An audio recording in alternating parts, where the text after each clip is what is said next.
Naghahanap ka ba ng affordable na condominium na malapit sa Metro Manila?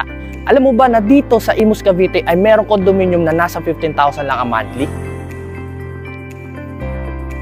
Hey guys, this is Paul Bincal from JCRC Realty and welcome to House Tour TV.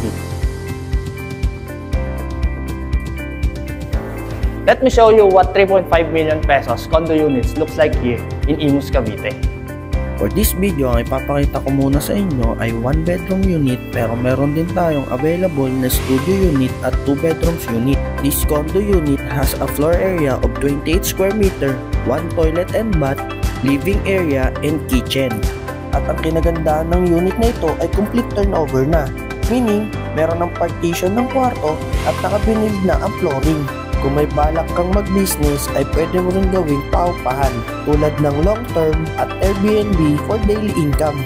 At sa halagang 10,000 pesos, marireserve nyo na tong 1 bedroom na ino-offer ko sa inyo. At hindi lang yan, very flexible din ang payment terms tulad ng spot cash, spot down payment, and installment plan. Ang kinagandaan naman ni Terraces Tradiso Imus, ito ay malapit sa Daang Harry Bermosa, Calax, Cavitex, MCX, SLEX at hindi lang yan. Malapit din ito sa mga schools, hospitals at malls. At meron din tayong amenities tulad ng hoop court, swimming pool, fitness gym, and more. At 24/7 din ang security lobby kaya sigurado, secured at safe ka. At ang pamilya mo dito kay Terraces Tradiso Imus Cavite. Tips lang guys, isa ka rin ba sa nagpaplanong kumuha ng condominium property? Alam nyo ba na 8.3% ang tinataas ng condominium property natin quarterly?